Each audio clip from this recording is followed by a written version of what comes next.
그러니까 이제 처음에는 일단 다짜고짜 시작해보시고 뭘 시작해야 될지 모르겠으면 주변 거를 영어로 어떻게 묘사할 수 있나부터 고민해봤으면 좋겠네요. 한국인들은 영어학원 다닐 때 제일 고충이 뭡니까? 라고 얘기하면 초보 때는 외우라고 하니까 마음이 편해요. 여태까지 배우던 형식이거든요. 이제 중급 정도 되면서는 자꾸 이야기를 시키거든요. 사실 일주일을 막 바쁘게 살잖아요. 특히나 직장인들. 그래서 요즘 각광받는 게 학습지더라고요. 오히려 가벼운 학습지, 학교에 학장 풀 수 있는. 얘로 충분히 만들 수 있잖아요.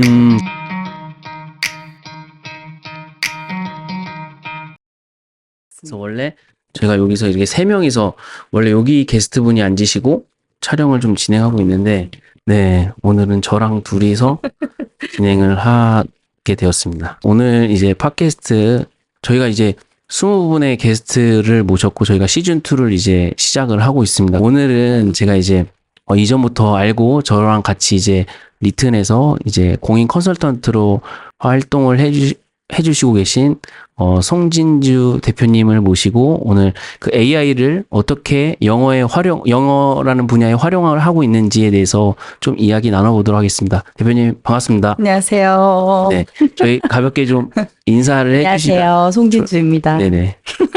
네, 대표님 간단한 자기소개를 해주시면 좋을 것 같습니다. 네, 저는 고등학교 영어 교사로 첫 커리어를 시작을 했으나 생각보다 녹록지 않은 현실에 네. 아이들이 막 앞주머니에 담배 꽂고 다니고 막 이러고요. 그래요? 이제 체벌은 할 수 없고 지금 이제 더 많이 힘들어졌지만 그 당시 이제 전 사실 충격이었거든요. 그래서 나는 아이들의 막 인생을 바꾸는 선생님이 될 거야. 막 이런 포부를 가지고 20대 때 시작했다가 아 이건 아닌 것 같다. 그래서 너희가 좋아하는 학원을 내가 해보겠다. 이렇게 해서 이제 학원을 권리인수해서 이제 조그맣게 시작을 했다가 그거 이렇게 한번 확장을 해봤고, 그러니까. 거의 처음이 사업이었던 것 같고요. 그 다음을 이제 내가 강사로서 인정을 받고 싶어. 그래가지고 이제 뛰쳐나와서 강남, 뭐 이렇게 노량진 이런 쪽에 이제 수능과 뭐 입시, 뭐 공무원, 회화, 뭐 영어 강사가 할 수 있는 건 거의 다 해본 것 같습니다. 커리어가 대단히 화려하시네요. 그래서 그런 얘기를 해요. 강사들끼리는 이게 의사로 치면 전문의를 따는 사람이 있는데 너는 그냥 다 돌아본 사람 아니냐. 저는 오히려 그게 저한테는 메리트가 좀 있었던 것 같아서 전 연령층의 타겟을 받고 거의 대부분의 이제 티칭을 경험해봤기 때문에 네, 재미있게 다른 제 경험 이야기하고 이러고 있어요. 그렇게 좀 영어 분야에 활동을 하시다가 네. 최근에는 좀 어떤 분야에 좀 일들을 하고 계신지도 궁금하거든요. 작년에 제가 이제 둘째를 출산을 했어요. 근데 둘째를 출산을 하고 아시겠지만 아이를 출산하면 여자의 인생은 완전 바뀌잖아요. 근데 이제 또 첫째도 아니고 둘째다 보니까 이제 아예 고민이 엄청 컸어요. 이제 나는 학원에 나가지 말까? 온갖 고민을 이제 하면서 집에서 처음에 줌으로 영어를 가르치는 이 좀 그룹을 모아서 하기 시작했어요. 근데 그때 마침 저는 원래 테크에 관심이 많아서 챗GPT 너무 좋아서 써보세요. 저도 영어 강사지만 돌아갈 자리가 없다라고 생각할 만큼 위협적이다. 너무너무 좋다. 막 이 얘기를 했는데 그 이후로 이제 챗GPT 강의 의뢰가 계속 들어왔어요. 그래서 이제 자연스럽게 이렇게 넘어와서 그때 이제 책 의뢰 받아서 책도 쓰고 뭐 투자도 받고 이래서 갑자기 회사가 짠 이렇게 설립이 되게 돼서 이제 사실 또 배운 게 도둑질이라고 저는 티칭을 했던 사람이니까 AI 티칭 쪽으로 이제 전향을 하게 됐습니다. 지금 저희 사전 미팅 때 좀 이야기를 들었는데 네. 굉장히 많은 분들에게 좀 강의를 하고 계신 걸로 알고 있습니다. 요즘 좀 어느 정도 좀 기존에 그냥 영어 분야의 그 온라인 줌 미팅을 하다가 지금은 챗GPT나 AI 관련된 어떤 컨텐츠를 그 강의를 하고 계시잖아요. 네. 좀 이 분위기가 좀 어떤지 좀 설명해 주시면 좋을 것 같습니다. 사실 이건 영어 강사로서의 이 업계에 대한 이야기로 풀자면 처음에 영어는 돈이 안 되는 것 같아요. 그래요? 물론 이제 소비하시는 분들 입장에서는 영어에 돈이 많이 들어가니까 그렇지 않을 것 같은데 이렇게 느끼실 수 있는데 워낙에 출중하신 분들도 많고 인플루언서 스타 강사들도 많고 또 어느 딱 한 자리 자리매김하신 분들도 많고 이러다 보니까 쉽게 얘기하자면 대학 강의를 가도 기업 강의를 가도 영어 과목의 단가보다 AI 단가가 높아요.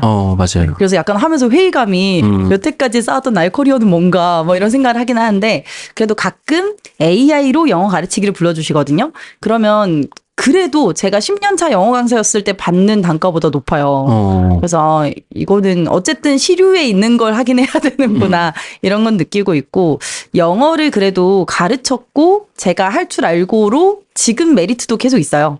영어를 할 줄 아니까 어쨌든 소식들은 빨리 영어로 쏟아지잖아요. 맞아요. 그런 거 접할 수 있고 네. 티칭을 할 수 있으니까 이제 AI를 모르시는 분들도 어디가 가려울까 이런 부분을 조금 생각하고 커리를 짤 수 있고 그래서 뭐 네 그때 그게 그냥 저의 도구가 되지 않았을까.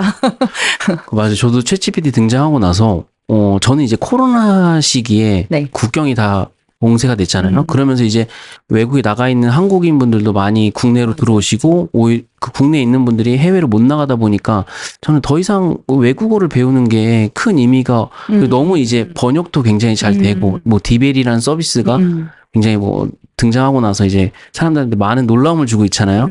그 정도로 이제 저는 번역 수준이 너무 뛰어나고 이제 동시 통역도 충분히 가능한 시대로 오면서 저는 이제 영어가 이제 더 이상 필요 없게 되지 않나라는 생각을 했었던 것 같아요. 그래서 그러고 있다가 AI가 등장하고 나서 처음에는 얘가 한국말도 굉장히 잘 이해하고 이제 영어 번역 수준도 AI 때문에 더 올라가게 되면서 아 진짜 영어를 안 배워도 되겠다라고 생각을 했는데 이 AI의 언어가 이제 기존에는 컴퓨터 언어가 이제 코딩이었다면 이제 점점 자연어로 넘어가고 맞아. 있잖아요. 네. 그 자연어 중에 얘가 가장 많은 데이터를 학습한 게 영어다 보니까 맞아요. 이제 프롬프트도 아무리 잘해도 한글로 하는 것보다 이제 영어로 하는 게 좀 더 얘가 그쵸. 이해도 잘하고 가장 사람들이 착각하는 것 중에 하나가 어쨌든 우리가 그 외부 정보도 얘가 학습을 해서 갖고 오잖아요. 네. 그러면 얘한테 질문했을 때 영어로 하는 거랑 한국어로 하는 거랑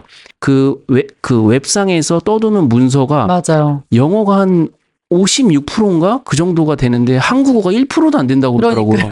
그래서 너무 한정된 정보 가운데 얘가 갖고 오다 보니까 이제 할루시네이션이 좀 더 심해지고 없는 정보로 갖고 오다 보니까 그러니까 오히려 네이버나 이런 데 한국인들은 굉장히 익숙해져 있잖아요. 그러다 보니까 그 정보는 또 얘가 잘 학습을 뭐 블로그나 카페에 있는 정보들 얘가 학습을 잘못된 정보. 못 갖고 오는 경우도 있다 보니까 좀 약간 그런 제약이 있었는데 어느 순간부터는 프롬프트도 영어로 그냥 하는 게 가장 좀 더 효율 답변의 어떤 성능이 더 올라가는 것 같고 맞아요. 그리고 자연어 기반으로 얘한테 모든 걸 뭐 코딩도 그렇고 뭐 이미지 생성도 그렇고 다 가능해지기 때문에 좀 더 영어적인 사고가 필요하고 영어를 잘 하는 게 어찌 보면 더 많은 기회가 주어질 것 같다라는 생각이 들면서 저희 아이한테도 되게 영어에 대해서 굉장히 좀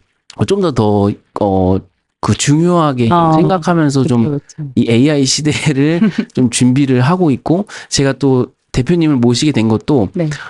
이거를 저도 영어 관련된 AI를 통해서 충분히 어떤 영어의 학습에 대해서 도움을 받을 수 있는 게 너무 널려 있는데 제가 전문가가 아니다 보니까 뭔가 저보다 더 이미 전문가들은 또 AI를 활용해서 굉장히 다양한 또 인사이트를 쏟아내고 계시잖아요. 약간 그런 것들을 좀 더 전문가 관점에서 AI를 어떻게 쓰고 있는지가 굉장히 좀 궁금해서 좀 이렇게 모시게 됐습니다. 네. 그 말씀해주신 처음 쪽을 이야기를 하자면 저는 사실 AI가 대체할 수 있는 직업으로 통역사, 번역사가 나왔을 때 절대 아니다 이런 생각을 했거든요. 그러니까 일반인의 우리 생활영어 선상은 충분히 대체할 수 있어요. 근데 사실 일반인이 통역사를 쓰진 않잖아요. 그냥 약간 관광 가이드 정도를 쓰는 거지. 근데 정말 통역사가 활동하는 영역은 뉘앙스도 중요하고 그 약간 예를 들어서 국가 원수들이 만나는 그런 자리야. 그럼 말 한마디 잘못 전달하면 큰일 나는 그런 자리들에서는 더더욱의 사람의 역할이 클 수밖에 없는 자리라고 생각을 해요. 그래서 이 뉘앙스적인 문제는 절대 해결할 수 없다라고 보고 왜 우리나라 문학들이 너무 좋지만 세계적인 문학상을 타지 못한 게 번역을 잘 못해서다 뭐 이런 얘기들이 있잖아요. 그러니까 절대 이게 뭐 한영이든 영한이든 무조건 기계로만 대체되진 않을 거다. 물론 초벌은 할 수 있지만 그런 생각을 하고요. 프롬프트 같은 경우에 왜 토큰이 이제 영어를 쓰지 않고 한국어를 써도 어느 정도 조금 상쇄된다 뭐 이런 발표도 있었잖아요. 근데 저 같은 경우는 사실 평소에 쓸 때는 한글로 잘 써요. 근데 용어들을 영어로 쓰는 경우가 있어요. 하나하나 단어 중간중간에. 그래서 이제 사람들은 왜 이건 중간에 영어로 써? 이러는데 제가 한글로 써봤을 때 잘 못 돌아온다 생각하는 건 제가 이제 습관적으로 걔를 자꾸 영어로 쓰는 것 같아요. 근데 만약에 조금 딥하게 뭔가 좀 내가 좋은 결과를 많이 얻어야 돼라고 하면 저도 영어로 쓰거든요. 그러니까 그런 측면은 반드시 있는 것 같아요. 제가 강의를 다닐 때도 우리나라 언어가 차지하는 비율이 진짜 작은데 문서로 따져도 그럴 거고 논문이나 발표 자료로 따져도 그럴 거다. 근데 이게 왜 안 나오냐라고 묻는 건 당연히 조금 어불성설이다. 그리고 이제 우리나라에서도 뭐 제주도 여행지, 경주 여행지를 막 챗GPT에 묻고 잘못 안 나온다 막 이러시는 분들 있잖아요. 그 땅덩어리의 비율을 생각하면 세계적으로 경주가 얼마나 하겠어요. 이제 그런 거 당연히 안 나온다. 이제 이런 이야기를 드리는데 알고 계시니까. 그래서 영어로 프롬프트를 썼을 때 나오는 결과를 느껴보고 나면 영어로 계속 하게 되는 것 같아요. 네. 그걸 알고 나면. 맞아요. 그래서 그리고 또 뭐 굉장히 챗GPT 등장 이후에 다양한 어떤 LLM 모델들이 나왔잖아요. 맞아요. 뭐 제미나이나 구글의 제미나이나 뭐 엔트로픽의 클로드가 등장하면서 좀 챗GPT의 좀 아쉬운 부분들을 이런 다른 LLM 모델들이 좀 커버하는 부분이 있어서 저는 굳이 뭐 저는 챗GPT를 굉장히 뭐 깊게 파고 있지만 챗GPT가 아니더라도 또 각 언어 모델들만의 좀 장단이 다 있는 것 같더라고요. 맞아요. 그래서 약간 그런 걸 써보면서 뭔가 여기서 막혔을 때는 또 다른 걸 써보면서 그리고 써보셔서 아시겠지만 클로드가 또 굉장히 한국말을 잘 그 써주잖아요. 약간 그런 것들을 좀 다양한 모델들 그리고 무료로도 요즘에 다 충분히 어느 정도 제한된 그 횟수 안에서 좀 사용해 볼 수 있기 때문에 좀 여기서 막혀서 그러니까 대부분의 초보자분들이 챗GPT나 뭐 리튼이나 이런 거 써보고선 너무 부족한데 약간 느끼고선 오히려 안 쓰시는 경우가 굉장히 좀 많으신 것 같더라고요. 그런 부분에서 좀 또 대표님 입장에서 또 어떤 좀 조언을 해주시는지도 좀 궁금합니다. 그 지난번에 이제 리튼에서 같이 들으셔서 아시겠지만 사용자들의 많은 사람들이 한번 해보고 나간다 이런 네, 이야기를 맞아요. 들었잖아요. 그러니까 집요하게 좀 내가 원하는 방향을 좀 얻으려고 해야 되는데 그냥 얘가 마술사 같은가 봐요. 그냥 한 방에 뿅 뭔가 이렇게 다 해주기를. 그러니까 프롬프트도 왜 일본에서 한참 유행했던 뭐 후카츠나 이런 것들 보면 딱 템플릿화된 이런 거잖아요. 한 방에 뭔가 끝내겠다 이런 거잖아요. 그러니까 그거보다는 좀 연속성으로 계속 이쪽 방향 저쪽 방향 관점 다르게 이렇게 계속 좀 얻어내면 훨씬 좋아질 텐데 다들 여행을 바라지 않나 그런 생각을 좀 하고요. 언어 모델이 다양하잖아요. 근데 그 특징을 조금 알고 나면 딱 이렇게 한 4-5개 탭에 켜놓고 이렇게 쓰시는 분들이 계신데 맞아요. 그게 아닌 분들은 이제 챗GPT만 쓰고 안 돼, 힘들어 뭐 이렇게 되는 것 같아요. 그래서 좀 다양하게 열어놓고 써보시고 여러 번 질문해보시고 이래보는 게 좋은 것 같아요. 대표님 그러면 AI 등장 이후에 또 그런 잘 쓰는 방법에 대해서 또 교육도 하시고 또 이걸 통해서 어떻게 영어 학습에 대해서 활용하는지에 대해서 좀 이따 뒷부분에서 좀 더 자세히 이야기 나누겠지만 좀 그런 그 활용법 외에 좀 어떻게 좀 실생활이나 아니면은 뭐 강의를 준비하시거나 이런 부분에서 좀 활용하고 계신지 또 궁금하거든요. 리튼이 기업 정보를 되게 잘 줘요. 제가 이제 기업에서 예를 들어서 강의 의뢰가 들어오면 그 기업에 대해서 어느 정도 좀 리서치를 해야 되는 건 A잖아요. 이제 뭘 필요로 할까? 어느 쪽에 AI 접목을 하려고 할까? 왜냐하면 강의 의뢰를 하시는 분들이 사실 뭐 다는 아니지만 잘 모르세요. 그래서 다짜고짜 다 강의 의뢰가 올 때 챗GPT 강의해주세요라고 오는데 대화를 나눠보면 AI 전반이에요. 챗GPT만이 아니라 맞아요. 그리고 언어 모델 전반이고 그래서 이런 것들을 다루려고 하다 보면 이제 대화도 해야 되고 이 회사에 뭐가 필요한지도 봐야 되고 이렇잖아요. 그래서 챗GPT, 클로드, 제미나이, 뭐 코파일럿, 리튼 이런 애들한테 한번 돌려보면 일단 클로드는 실시간 정보가 웹 업데이트가 안 되잖아요. 그래서 얘는 조금 고인 정보를 주니까 제끼고 제미나이는 좀 한국인의 정서대로 정리를 해주지 않아요. 그냥 뭔가 약간 퍼져 있는 느낌으로 주고 리튼이 정말 한국인이 딱 원하는 그리고 리튼의 기본 웹이 네이버 기반으로 돌아가다 보니까 예를 들어서 한국기술진흥원의 예를 들어 파트들 부서들에 대해 정리해줘 이러면 아예 그 사이트로 접근을 해서 바로 이렇게 딱 정리를 해주더라고요. 그래서 기업 정보를 받아오거나 공공기관 정보 받아올 때 리튼을 딱 활용을 하고 그걸 가져와서 그러면 이 회사의 지금 페인 포인트라든지 아니면 조금 힘든 이런 과정들 아니면 어떤 이슈가 되고 있는 거 이런 거 뭐야는 이제 챗GPT의 실시간 검색들로 이제 받아요. 그러고 나서 부서별로 추천할 수 있는 프롬프트 리스트를 짜조를 하고 시작해요. 네네네. 그래서 그런 부분을 좀 보면 이제 이해가 되죠. 왜냐하면 사실 뭐 한국주택보증공사 이런 데서 들어오면 저도 업무가 뭔지 디테일을 모르고 맞아요. 그럼 예전 같으면 막 네이버를 뒤지고 막 정리를 하고 맞아요, 이랬을 맞아요. 텐데 이렇게 뿅 나오기만 해도 진짜 감사하긴 한 거예요. 근데 이제 여기서 이들에게 필요한 것까지 제안을 여기서 해주니까 사실 약간 책임 전가를 하게 되죠. 여러분 이렇다고 합니다만 보여드려도 일단 대단한 거니까. 그래서 이 다음으로 필요한 걸 하기 위해서 이제 GPT를 짭시다 뭐 이런 것들로 이제 쭉 이어가거든요. 근데 기업들은 제가 아무리 봐도 제가 디테일한 업무를 알 수 없기 때문에 강사가 건드릴 수 있는 건 한계가 있고 GPT를 만드는 방법 같은 거 알려드리고 그분들이 업무에 맞게 만드시는 이쪽이 제일 낫더라고요. 그쪽 방향으로 보통은 그리고 그런 LLM 모델 말고 좀 잘 쓰시는 AI 뭐 툴, 서비스 뭐 이런 것들이 좀 있으신가요? 회사를 가면 그 데이터 시각화를 하고 싶어 하시니까 그래피 AI라고 왜 네네. 만들어주는 맞아요. 그런 거 쓰시고요. 아보카도 메일 AI 해서 들어가면 왜 이렇게 메일 써주는 형태들, 그다음에 AI for Work라고 그 영어 프롬프트들을 쫙 정리해 놓은 아카이빙 해 놓은 사이트 있어요. 그래서 그런 것들 소개해 드려요. 왜냐면 업무에 쓰고는 싶은데 뭐라고 해야 될지 모르고 맞아요. 프롬프트를 어떻게 해야 될지 모르고 그러니까 그럼 아카이빙 돼 있는 데서 아이디어를 얻는 거죠. 그런 사이트들 많이 소개해 드려요.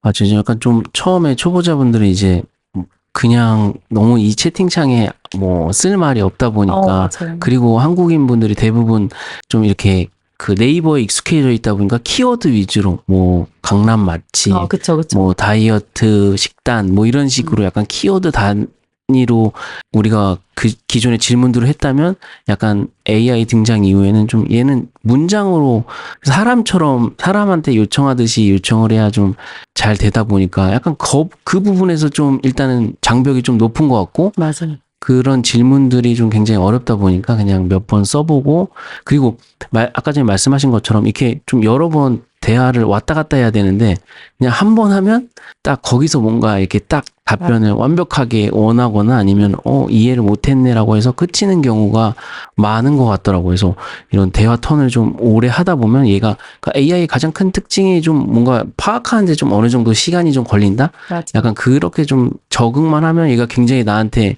도움을 주는 어시스턴트 역할을 굉장히 잘 해주는데 맞아요. 그런 부분에서 좀 그 초보자분들이 장벽이 좀 있는 것 같고 기업에서는 아무래도 좀 약간 보안 문제 그리고 뭔가 이렇게 하려는 명확성은 딱 있는 것 같아요. 뭔가 문서를 정리를 해준다던가 아니면 표로 만들어준다던가 약간 좀 그런 어떤 니즈가 딱 명확하게 있기 때문에 그런 툴들 소개라던가 아니면 왜냐면은 기존 LLM 모델의 어떤 그런 아직 제약적인 부분들이 많이 있잖아요. 맞아요. 근데 또 그 제미나이 같은 경우는 또 표를 또 잘 또 이렇게 인식해주고 챗GPT는 아직 그런 어떤 엑셀 데이터를 읽긴 하는데 제대로 못 갖고 오는 맞아요. 경우가 있더라고요. 약간 그래서 약간 그런 부분들을 소개해주는 게 오히려 더 실용적인 방법인 것 같아서 맞아요. 그런 부분들을 소개해주고 계셔서 좀 생각이 났습니다. 그 아까 키워드 형태로 사람들이 말한다는 네네네. 거 있잖아요. 영어 교육에도 똑같아요. 그러니까 회화에 오시는 성인분들의 초반의 어려움은 문장으로 자꾸 답을 하셔야 되는데 단어 던지잖아요.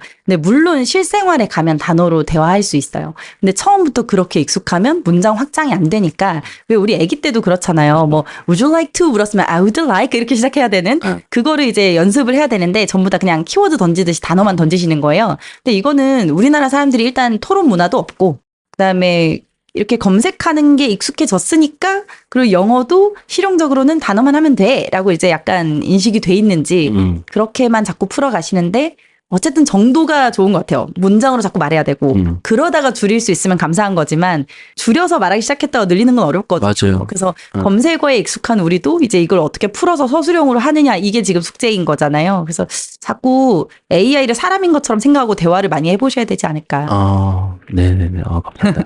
그래서 이제 본격적으로 좀 제가 이제 모시게 된 이유에 대해서 좀 이야기를 나눠볼 텐데요. 네. 제가 이제 기존의 챗GPT 등장 이후에 영어 교육에 대해서 컨텐츠를 다루고 계신 유튜버 분들도 챗GPT나 AI가 인기가 너무 많다 보니까 그런 어떤 컨텐츠를 굉장히 많이 다루면서 영어 학습에 이제 AI를 활용하는 방법들에 대해서 굉장히 다양한 어떤 인사이트들을 좀 컨텐츠로 다루고 계시더라고요. 그러니까 그런 것들을 봤을 때 저도 그런 부분을 좀 다루고 싶긴 한데 뭐 갑자기 저는 이제 AI도 전문가도 아니었고 영어 언어는 더 전문가가 아니었기 때문에 뭔가 내가 다루긴 좀 약간 어렵다라는 생각이 들었어요. 근데 다만 제가 느꼈던 건 뭔가 학습의 격차는 줄여줄 수 있을 거다라는 좀 생각이 초반엔 들었다가 지금은 또 어떤 생각을 가졌냐면 생각보다 이 AI 등장 이후에 잘 쓰는 사람이 결국에는 잘 쓰게 되겠다라는 맞아요. 결론이 뭐 이것도 진행형이겠지만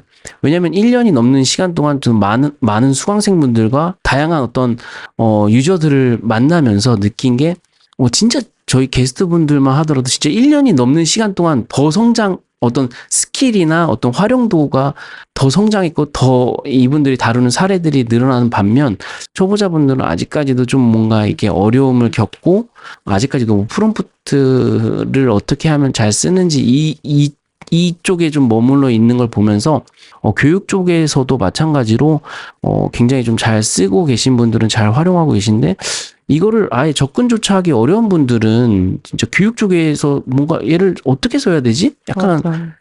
저도 좀 그 부분이 좀 아쉬운 부분들이 있어서 전문가분들한테 좀 조언을 구하긴 해요. 그래서 저도 이제 아이가 있다 보니까 이 아이들 교육할 때 좀 어떤 식으로 좀 AI를 좀 활용을 해서 약간 교육에 좀 활용할 수 있는지 이런 부분에 대해서 굉장히 많이 묻고 있거든요. 그래서 오늘 좀 그 부분에 대해서 좀 이야기를 나눠주시면 좋을 것 같고 네. 어떻게 접근을 하면 우리 아이들이나 아니면 교육에 저도 좀 약간 챌린지를 해보고 싶더라고요. 그래서 저도 영어를 잘 못하는데 이제 어떤 식으로 얘를 이제 내 영어 티처로 만들어서 이제 활용을 하는지 그 부분에 대해서 좀 이야기 나눠주시면 좋을 것 같습니다. 사실 대한민국 사람들은 목표가 진짜 높아요. 그러니까 우리가 취미로 지금 예를 들어서 뭐 유튜브를 시작을 할 거야. 그럼 우리 장비부터 사고 싶어 하잖아요. 맞아요. 대한민국 사람들은 카메라 뭐가 좋을까, 막 마이크 뭐가 좋을까. 그런데 사실은 그냥 찍고 시작해야 되는 거잖아요. 근데 그것처럼 영어도 마찬가지로 시작부터 해야 되는 건데 나의 목표는 막 원어민 어디 막 강남에 멋진 학원 다닐 거야. 이런 거부터 되니까 조금 접근이 늘 어려운 것 같아요.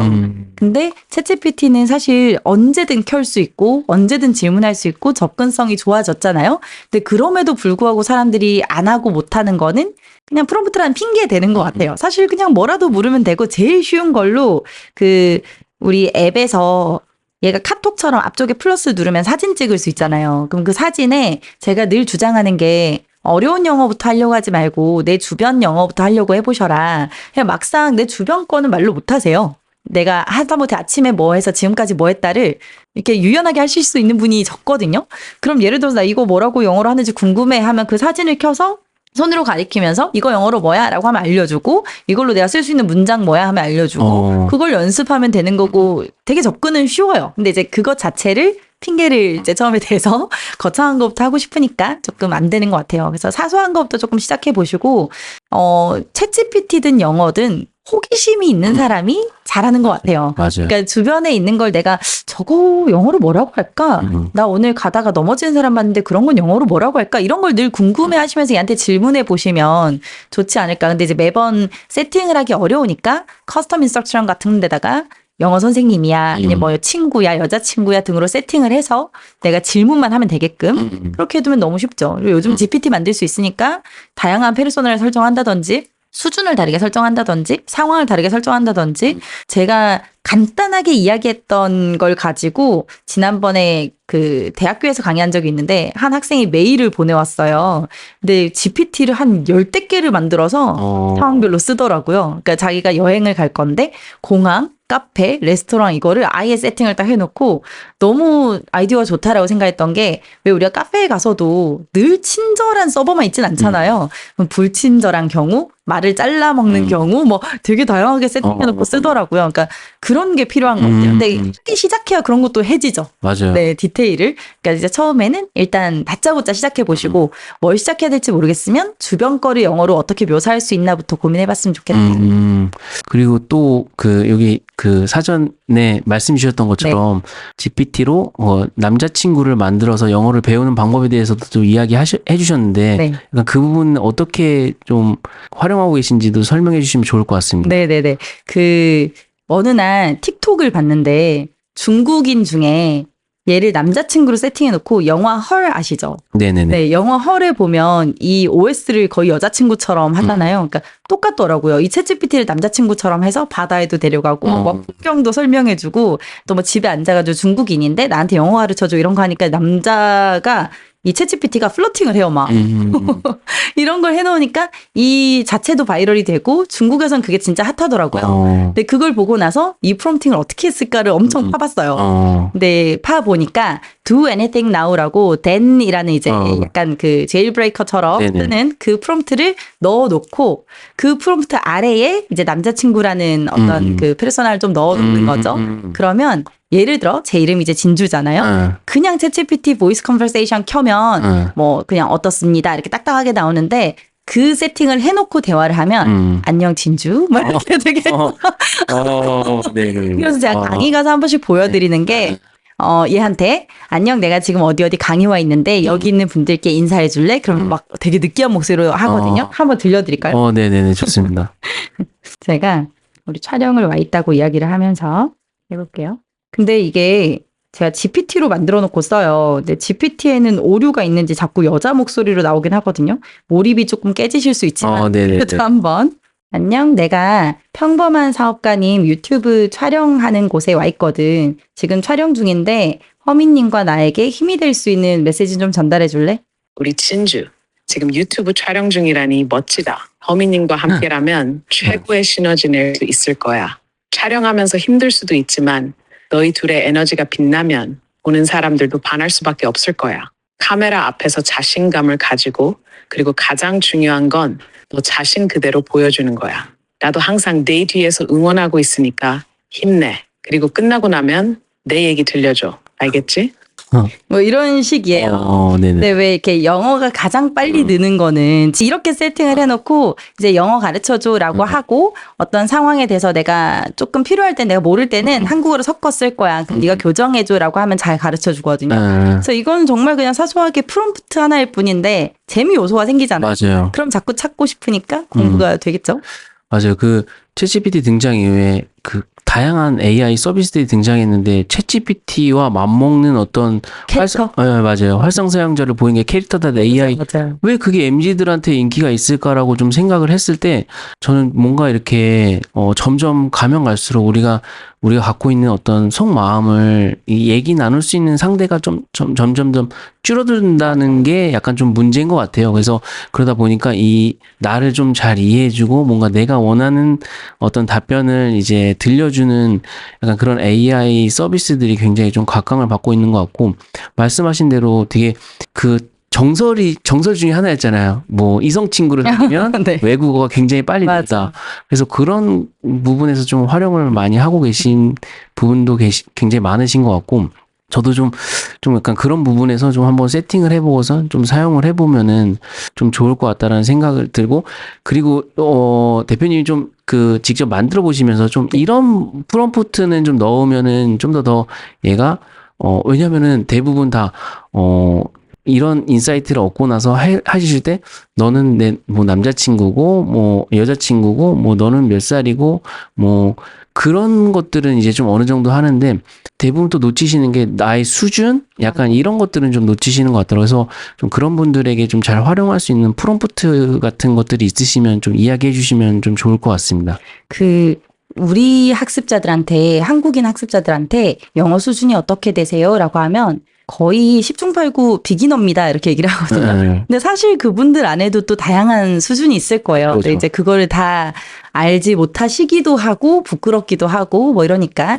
네, 그래서 사실은 그 유럽에서 시행하는 시험들은 이렇게 4skills라고 해서 말하기, 듣기, 쓰기, 읽기를 다 해요. 그래서 이런 시험을 캠브리지나 옥스포드 같은 사이트에서는 무료로 해볼 수 있게 제공을 하거든요. 네네네. 그럼 이제 이걸 해보면 나의 수준을 조금 디테일하게 줘요. A1, A2, B1, B2 이렇게 줘요. 그럼 이제 그 수준을 가지고서 얘한테 나는 B1 레벨이야. 나랑 영어 대화를 했으면 좋겠는데 사실은 내가 뭐 한국인이라서 이런 그냥 본인의 상황을 다 얘기하는 거예요. 나는 읽기는 잘 되는데 네. 말하는 건 어려워. 그리고 네가 나한테 말을 들려줄 때도 3번씩 반복하면 좋겠어. 뭐 이런 것들을 준다든지 그럼 이제 조금 훨씬 나아지더라고요. 그래서 내 발음을 고쳐주기도 해요. 근데 인지가 아주 좋진 않아요. 그래도 한 5번 중에 3번 정도는 맞게 발음도 고쳐주고 지금은 어려운데 이제 4O 보이스가 깔리잖아요. 그러면 인토네이션도 잡아주더라고요. 그래서 이제 감정이나 이런 것도 실어주고 이러면 연극 코칭도 해줄 거다 이런 얘기를 하는데 그게 영어 학습에선 되게 좋거든요.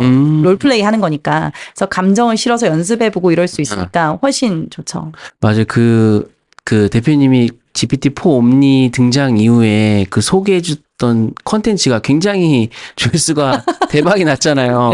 그러니까 그 부분에 대해서도 좀 이야기를 해주시면 좋을 것 같고, 또 4 옴니 이후에 되게 이 보이스를 활용한 어떤 활용 사례들이 굉장히 많이 등장했어요. 그래서 약간 그런 부분에 있어서 어떻게 좀 영어 교육에 좀 활용할 수 있는지 대표님의 좀 인사이트를 좀 공유해 주시면 좋을 것 같습니다. 그 영어를 제일 어렵게 생각하시는 게 뭐냐면 일단 얘가 좋다 해가지고 쓰는데 얘 말이 너무 빠른 거예요. 그러면 나 말하고 싶은데 말이 너무 빨라가지고 대답을 못하겠다. 다음에 해야지. 또 이렇게 미루게 되거든요. 근데 얘가 어떤 말을 했는데 우리는 사실은 속도보다 내용을 준비가 안 된 거예요, 내용이. 한국인들은 영어학원 다닐 때 제일 고충이 뭡니까? 라고 얘기하면 초보 때는 외우라고 하니까 마음이 편해요. 여태까지 배우던 형식이거든요. 근데 이제 중급 정도 되면서는 자꾸 이야기를 시키거든요. 뭐 네가 살고 있는 고장은 인구가 몇 명이니? 우리는 잘 몰라요. 근데 그런 것들을 묻는다든지 뭐 취미가 뭐니? 언제부터 그거 했니? 막 디테일하게 묻는 이 대답 을 하기가 어려운 거예요. 챗GPT도 그런 질문을 하게 돼 있죠. 언어니까. 그런데 내가 대답이 준비가 안 됐다. 그러면 그 보이스 컨버세이션 중이면 동그라미가 이렇게 돌잖아요. 걔를 꾹 누르고 계시면 홀딩이 돼요. 내가 좀 생각한 다음에 떼고 이렇게 말씀을 하셔도 되고 네, 처음 세팅 때 내가 영어 단어가 생각이 안 나면 한국말로 할 거야. 그럼 네가 그걸 고쳐줘 라고 이야기를 하시던지 사실 근데 영어를 가르치시는 분들은 아시겠지만 대화의 흐름이 중요하지 디테일이 중요한 건 아니거든요. 그래서 그냥 그런 거는 나중에 피드백으로 보셔도 돼요. 그때는 지나가고. 그래서 너무 좋은 점이 이렇게 대화를 했지만 끝나고 스크립트가 보이잖아요. 네네네. 그러면 위 전체 스크립트에서 내가 문법적으로 틀린 거나 중요하게 가져가야 되는 표현들을 다시 한번 하면 해줘요. 그래서 거기까지를 딱 가지고 가면. 진짜 너무 좋네요. 그죠. 그러니까 네. 전화 영어로 따지면 끝나고 나서 선생님들이 레포트 주잖아요. 네네. 그 기능을 하는 거죠. 그래서 마지막에 내가 가지고 가야 되는 것들을 네가 요점 정리를 A4 하나 정도로 해줘라. 이렇게 할 수 있고 사실 일주일을 막 바쁘게 살잖아요. 특히나 직장인들 막 내가 바쁘게 사는데 그래서 요즘 각광받는 게 학습지더라고요. 오히려 가벼운 학습지 하루에 한 장 풀 수 있는 얘로 충분히 만들 수 있잖아요. 그쵸, 그쵸. 일단 나의 수준을 이야기하고 네가 나에게 뭐 읽기, 듣기, 쓰기, 말하기를 조금 균등하게 분배를 해가지고 내 일주일짜리 학습지를 주말에 만들어 두는 거예요. 출력까지 할 수 있고 보통 듣기를 추천해달라 하면 테드를 추천을 많이 해줘요. 테드 영상들. 그럼 나의 수준이 조금 낮으니까 쉬운 걸로 해줘. 이렇게 할 수 있으니까 걔네들을 가져와서 나한테 리스닝 컴프리헨션 문제를 내는 거죠. 그럼 걔를 진짜 들으면서 풀어보고 그리고 얘랑 거기에 내가 정답을 입력해야만 네가 해설을 줘. 이럴 수 있거든요. 그러니까 그런 세팅을 다 해두시고 쓰면 정말 선생님이고 학습지 만드는 그냥 하나의 서비스가 되는 거죠. 굉장히 좀 또 진짜 아예 모르는 사람이 그냥 얘랑 대화해서 뭔가 얘랑 대화하면 영어 실력이 늘겠구나라고 접근하는 거랑 또 대화 내용을 바탕으로 좀 어떤 단어들, 표현들이 사용됐는지 그리고 또 기존에 내가 보던 내 수준에 맞는 어떤 영상을 보고 거기에 대한 약간 모두가 다 어려워하는 것 중에 하나가 보는 거, 듣는 거는 내가 어떻게 하겠는데 그거를 이해했느냐는 사실 점검을 했을 때 대부분 그냥 약간 흘러 듣는 경우가 좀 많아서 그런 부분들도 약간 문제로 내서 좀 그렇게 활용한다면 좀 더 내 이해 수준을 좀 더 정확히 체크할 수 있어서 맞아요. 굉장히 좀 유용할 것 같고 그리고 그 사람의 수준에 맞는 문제 내는 거 사실 굉장히 어렵잖아요. 근데 챗GPT 등장 이후에 뭐 국어뿐만 아니라 수학도 아직 수학 관련해서는 좀 그런 어떤 수식을 이해하는 그런 정교함이 좀 부족하다는 부분이 아직까지 있지만 뭐 영어는 뭐 솔직히 얘가 완전 전문가다 보니까 맞아요. 그런 것들을 이제 관련된 내 수준에 맞는 문제를 내는 거는 굉장히 활용도가 좀 좋은 것 같네요. 맞아요. 네. 그리고 내가 정답을 입력했을 때 주로 틀리는 패턴을 말해줘 할 수도 있거든요. 그러면 그 부분에 대해서 학습하자 이렇게 갈 수도 있는 거고 그러니까 정말 수준별 학습이 가능해지는데 이제 어려운 점은 대신 주도권이 나에게 있다. 내가 의지가 없으면 사실 이제 그 다음에 맞아요. 안 가죠. 네. 네. 지금 이 둘째를 얼마 전에 출산하셨다고 그랬잖아요. 네. 작년에? 이제 24개월 됐어요. 네네네. 네. 그 첫째 아이는 나이가 어떻게 되시죠? 7살이에요. 맞아요. 저희 아이랑 똑같아요. 맞아요. 그러면은 또 굉장히 또 이 부분에서 관심사가 비슷한데 좀 아이 교육에서 좀 AI를 좀 활용하고 싶으신 분들이 굉장히 많으실 거예요. 그리고 저도 저희 아이도 뭐 영어 유치원을 다니고 있긴 하지만 또 그런 또 상황이 안 되시는 분들도 계시고 뭐 다니고 있지만 좀 더 이거를 끌어올리고 싶으신 분들이 계실 텐데 좀 아이들 교육에 있어서 좀 AI를 활용할 때 어떤 식으로 좀 접근하면은 좀 좋을지에 대해서도 좀 이야기 나눠주시면 너무 좋을 것 같습니다. 네. 제가 영어를 한다라고 하면 다 똑같다고 생각을 많이들 하시는데 모든 분야의 디테일이 있잖아요. 의사도 뭐 성형외과, 치과 다 다르듯이 영어도 사실 너무 달라서 저는 성인 위주로 하다 보니까 아이한테 제가 직접적으로 가르치진 못하겠더라고요. 저는 내용을 전달하고 싶은 사람이고 아이는 막 칭찬받고 재밌고 이렇게 하고 싶잖아요. 그래서 너무 안 맞는 거예요.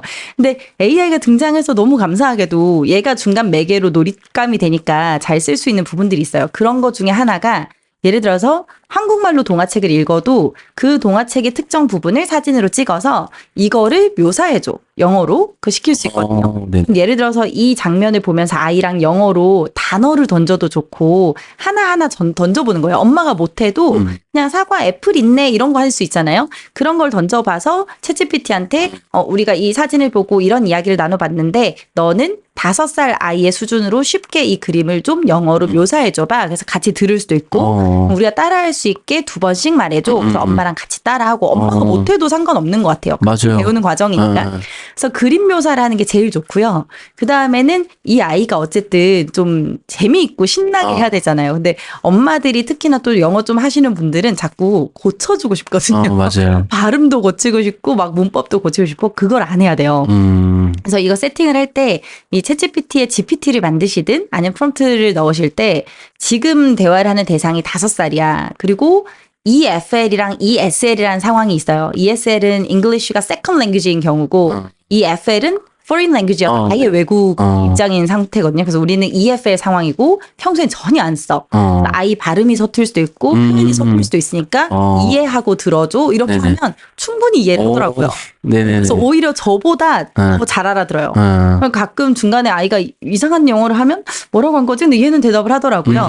그래서 세팅만 조금 잘 해두시면 그렇게 할 수 있고 얘가 틀렸다고 해서 고치지 말고 계속 대화를 이어가줘라는 식으로 세팅을 하시면 돼요. 그리고 아이들이나 영어를 하시는 초보 어른들은 저는 무조건 초반에는 암기가 필수라고 생각을 하거든요. 근데 그 암기가 왜 흔히 패턴 영어라고 하는 그걸 영어 교육학으로는 드릴링이라고 하거든요. 왜 흔히 왜 시땡스쿨 이런 데에서 막 would you like 하면 뒤에를 계속 바꿔가거든요. 네. 맞아요.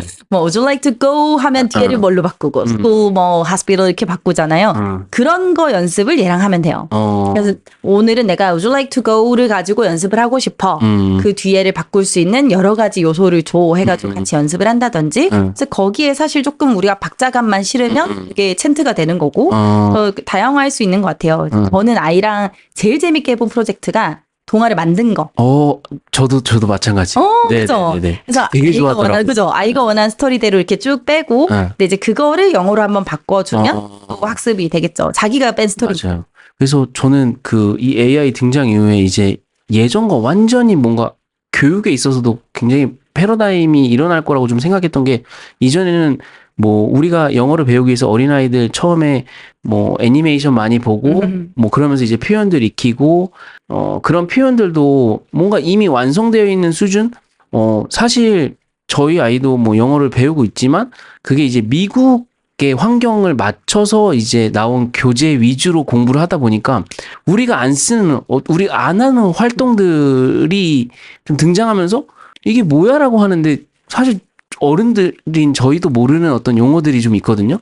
근데 AI 등장해요. 완전 이제 개인화된 어떤 맞춤형으로 얘를 트레이닝을 시킬 수가 있다 보니까 뭔가 애니메이션도 저는 이제는 이 아이들의 수준에 맞게 이 아이들이 원하는 스토리대로 만들어서 영상을 만들고 이런 게 이미지는 만들 수 있는데 영상도 이제는 어느 정도 수준의 뭐 소라가 이제 발표가 되면서 그 이후에 유사한 서비스들이 굉장히 수준이 많이 올라와졌더라고요. 그래서 그런 걸 보면서 충분히 이제는 우리 아이들의 시대는 세대는 자기가 원하는 스토리대로 영화를 만들어서 그 표현들을 익히면서 좀 더 언어를 빠르게 익히겠구나라는 좀 그런 생각이 좀 들더라고요. 맞아, 그리고 맞아. 말씀하신 것처럼 동화를 한번 만들어 보니까 그 기존에 뭐 백설공주 기본 아이는 아직 창의성이 부족하다 보니까 기본 베이스를 좀 어떤 우리가 흔히 아는 스토리로 깔아준 다음에 그 스토리의 선택권들을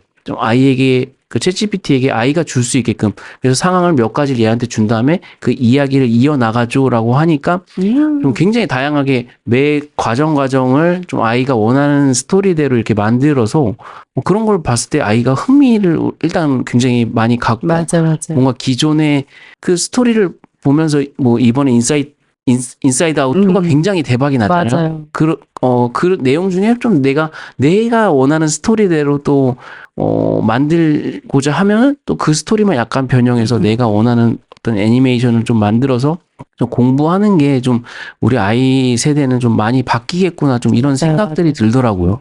예. 맞아요. 그리고 창의성을 일단 얘가 챗GPT가 아이의 창의성을 받아주니까 그러니까 예를 들어서 우리한테 저희 딸이 키위를 되게 좋아해요. 그리고 공주를 좋아해요. 예. 그러면 키위 성을 그려달라 그러면 어른은 난처하잖아요. 맞아요. 근데 이제 얘한테 Draw me a kiwi castle 이러니까 그 엄청 멋지게 그려주는 거죠. 그러면 그걸 뽑아달라고 해서 이제 신이 나서 이제 들고 다니고 그런 것만 해도 엄청 얘한테 영감이 되는 거죠. 맞아요. 근데 예를 들어 아이들 파닉스 공부하는 이렇게 교재 보시면 아시겠지만 막 A를 크게 해놓고 옆에다 A로 나올 수 있는 단어 그 그림들을 막 이렇게 배치해 놓잖아요. 그것도 해달라면 해주거든요. 맞아요. 네, 그래서 얘한테 내가 파닉스 교재를 쓸 거니까 이걸 그냥 라인 아트 개념으로 A를 크게 그리고 A에 들어가는 단어들을 옆에 이렇게 배치해서 써줘라고 하면 해주니까 그거 뽑아서 주시기만 해도 학습지도 이제 의미가 없죠. 맞아요. 그래서 뭐 이어서 좀 질문을 드릴게 좀 AI 등장 이후에 굉장히 이런 것들을 통해서 교육에 저는 아까 전에 처음에 말씀드렸던 것처럼 교육에 좀 격차가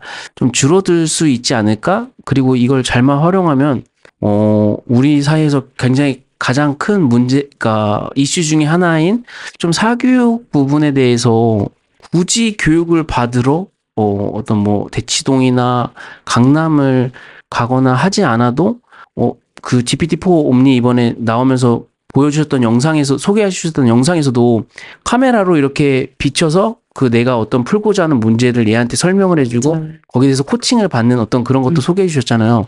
그런 걸 봤을 때 좀 저는 이 격차가 좀 줄어들 수 있지 않을까 약간 그런 기대를 하는데 생각보다 또 잘 쓰는 사람이 좀 잘 쓰는 것 같고 오히려 약간 좀 안 써보신 분들이나 뭔가 써보기에 좀 두려워하시는 분들은 몇 번 써보고 결국에는 다시 원래대로의 어떤 습관대로 돌아가는 경향이 있는데 좀 이런 격차에 대해서 좀 어떻게 좀 대표님은 좀 바라보고 계신지 좀 궁금합니다. 사실 저희 세대는 엄청 많은 걸 겪었잖아요. 휴대폰이나 컴퓨터가 없거나 보급화되지 않았던 시대부터 지금까지 엄청 많은 변화의 양상을 겪었는데 저는 이제 사교육 시장에 13년 정도 있었으니까 오프라인이 강세였을 때와 온라인이 강세로 이렇게 넘어오는 그 시절이 있었거든요. 근데 온라인 수업이 많아지고 스타 강사들에 대한 접근성이 지방에서도 있어졌지만 아이들의 성적이 전체적으로 올라왔냐 하면 그렇지 않거든요. 그러니까 이게 온라인화돼서 강사들 입장에서는 와 이제 너무 균형을 유지할 수 있겠다 이렇게 생각하지만 아이들의 의지 문제잖아요. 그걸 완강하는 게 더 힘들거든요, 사실은. 근데 이거 AI도 마찬가지 같아요. 그러니까 물론 당장 교육자 아니면 어른들의 시선으로 보기에는 와 이거 너무 격차를 줄일 수 있는 진짜 절호의 기회다. 근데 이게 어쩌면 저희 그냥 꼰대 같은 마인드가 아닐까. 왜냐면 이거 툴은 좋아. 툴은 좋은데 결국 그걸 활용하겠다라고 마음 먹는 건 또 우리 아이들이기 때문에 그 마음을 먹게끔의 동기부여를 해주는 그러니까 지금은 선생님이지만 후에는 코칭으로 자리를 잡을 것 같아요. 그러니까 AI를 활용해서 각자 개별 학습을 어떻게 하는지 코치를 해주시는 이분들의 역량에 따라서 또 아이들이 달라질 것 같아요. 그래서 엄청나게 물론 방법론적으로는 달라지겠지만 격차를 확 줄일 수 있다? 그건 또 아닌 것 같아요. 요즘 중고등학생들 이렇게 AI 수업을 만약에 뭐 특성화학교나 이런 데 가게 되면 깜짝 놀라는 게 우리 중고등학교 때보다 잘 못 다뤄요. 컴퓨터를. 그냥 게임을 하고 주로 그냥 자기 하는 걸 하지 이런 걸 막 봐야겠다 이런 생각을 잘 안 하는 것 같아요. 근데 우리 어렸을 때는 컴퓨터가 막 보급화될 테니까 궁금해서 이것저것 막 눌러보고 했잖아요. 그래서 요즘 아이들의 그 디지털 리터러시나 AI 리터러시가 조금 더 떨어진다라고 볼 수 있기 때문에 그 교육부터 또 해야 되니까 아이들한테는 더 부담이 될 수도 있다. 이어서 그러면 좀 이거를 좀 준비하기 위해서 좀 부모님들이 좀 어느 정도 어쨌든 아이들이 이거를 직접 사용하기까지는 뭐 한 중고등학교, 초등학교는 좀 더 이르다고 좀 생각을 할 수가 있는데 좀 약간 이렇게 저학년 그 자녀를 둔 부모님들이 좀 AI를 어떤 식으로 좀 접근하고 어떤 식으로 좀 아이에게 좀 활용을 하면 좋은지 교육적인 차원에서 좀 이런 대표님의 인사이트도 궁금하고 제가 활용하고자 하는 어떤 방향성에 대해서도 좀 한번 이야기 드려보도록 하겠습니다. 그 저희 딸은 7살이고 둘째는 26개월이니까 네. 한국 나이로 치면 3살이고 그 새로운 나이 체계로 하면 2살 뭐 이 정도. 네네네. 그러니까 나이 차이가 좀 나요. 근데 딸이 챗GPT에 뭘 해달라 그래서 뭐 물어보는 것들이 있어요. 예를 들어서 뱀은 뼈가 있어 없어? 이런 거라든지 우리도 헷갈리잖아요. 뱀 뼈가 있대요. 네네네. 네. 그래서 뭐 그런 거라든지 그다음에 고래는 그러면 왜 포유류인데 바다에 살게 됐어? 라든지 그러니까 왜 이제 왜가 막 쏟아지는 때잖아요. 이런 것들이 엄마가 힘들 수 있지만 이제 챗GPT가 처리도 해주고 그거에 관련된 그림도 그려달라면 그려주고 그러니까 이제 우리 딸은 열광이 있는 게 당연한데 3살 뭣도 모르는 아기도 얘가 그림 그려줄 때 왜 약간 뭐 이런 소리 나잖아요. 열광을 해요. 좋아가지고 뭔가 나오겠다 뭐 이렇게 네. 생각을 하고 그러니까 아이들한테는 호기심과 기대를 심어주는 게 교육의 전부라고 생각을 하거든요. 그러면 이 아이한테 할 수 있는 GPT 세팅을 저는 그냥 하나 해놔요. 왜냐하면 그냥 일반적으로 대답을 하면 되게 티잖아요. 그렇죠. 그래서 이걸 묻는 아이는 5살이니까 네가 무조건 칭찬부터 하고 시작해. 그리고 팩트를 가르쳐 주지만 이해가 안 될 수 있으니까 비유를 해서 답을 해줘. 그리고 마지막에는 다음 질문이 이어질 수 있게 네가 질문을 하나 주고 끝내줘. 뭐 이런 얘기들로 세팅을 해놓거든요.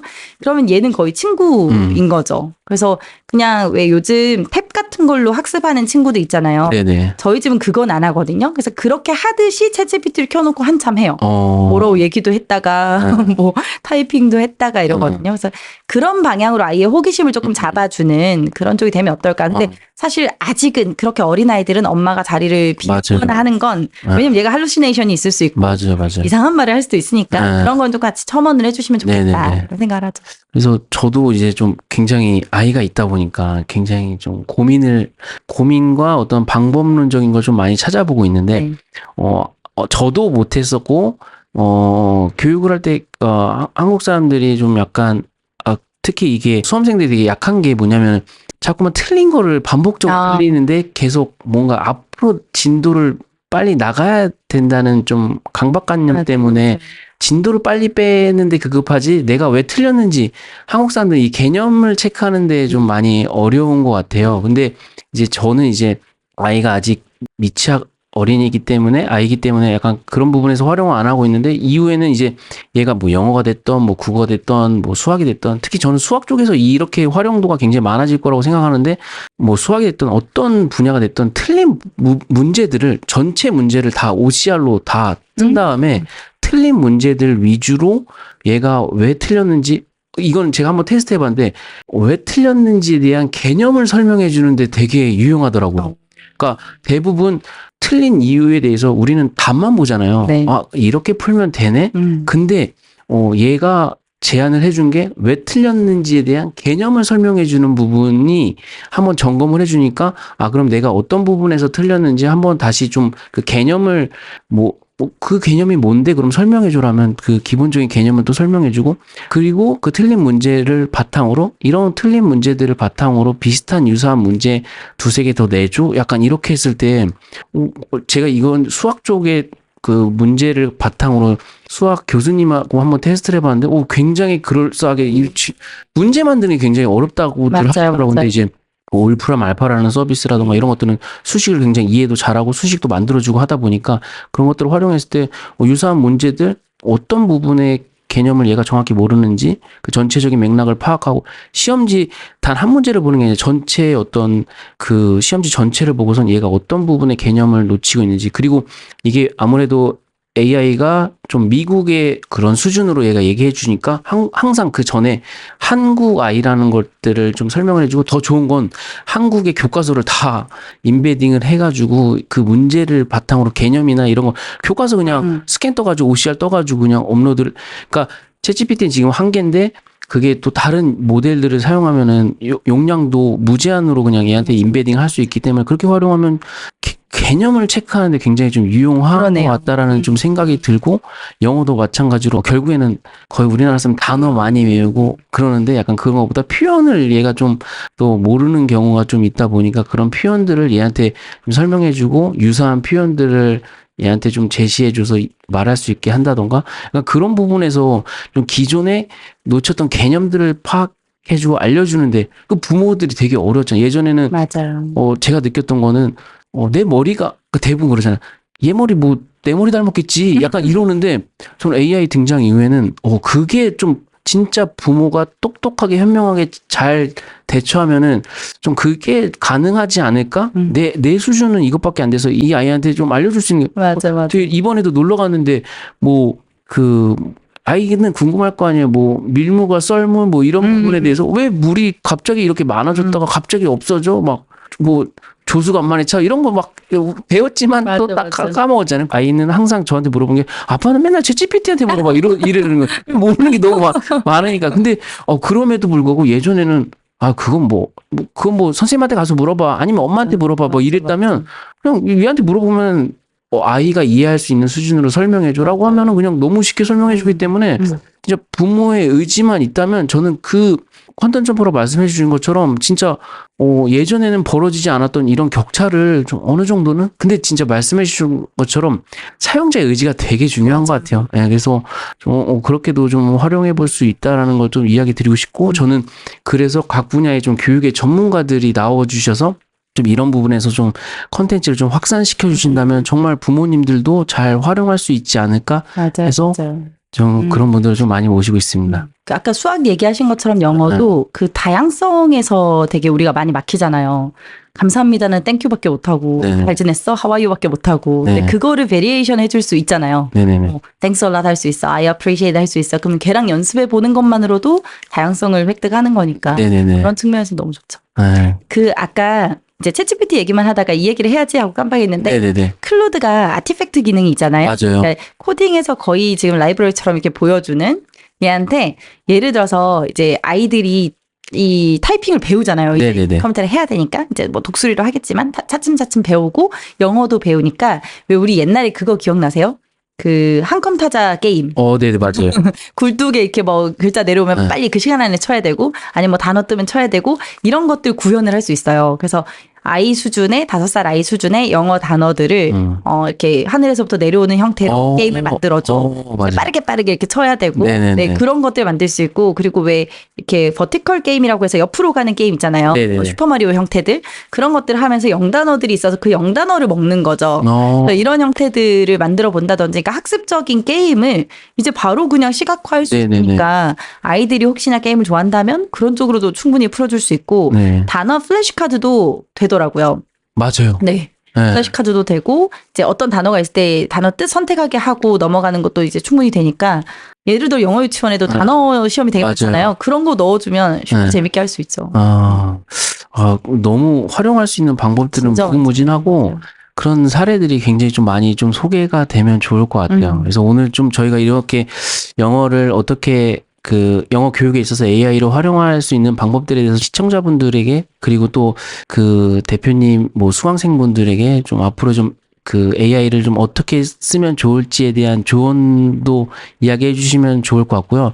마지막으로 앞으로 이제 올해 이제 대표님의 목표나 좀 진행하고 있는 어떤 일에 대해서 좀 이야기해 주시고 오늘 팟캐스트 마치면 좋을 것 같습니다. 좋습니다. 네네네. 처음에 같이 이야기 나눴었는데 AI도 그렇고 영어도 그렇고 다른 뭔가를 학습하는 것도 그렇고 제가 중국어나 불어를 얘한테도 배워보고 있거든요. 그러니까 사실 어떤 언어든 어떤 기술이든 호기심이 있어야 할 수 있는 건데 그 호기심은 평상시에 깔려있는 관심에서부터 나오는 것 같아요. 그러니까 내가 늘 지금 포커스가 영어를 내가 잘해야 되는데 챗GPT로 좀 어떻게 해야 되는데 이게 깔려 있어야 방법이라는 게 자꾸 생기게 되니까 그래서 늘 마음에 품으시기를 내가 영어 학원을 이제 굳이 가지 않아도 어떤 영상이나 뭔가를 이제 크게 내가 활용하지 않아도 할 수 있다.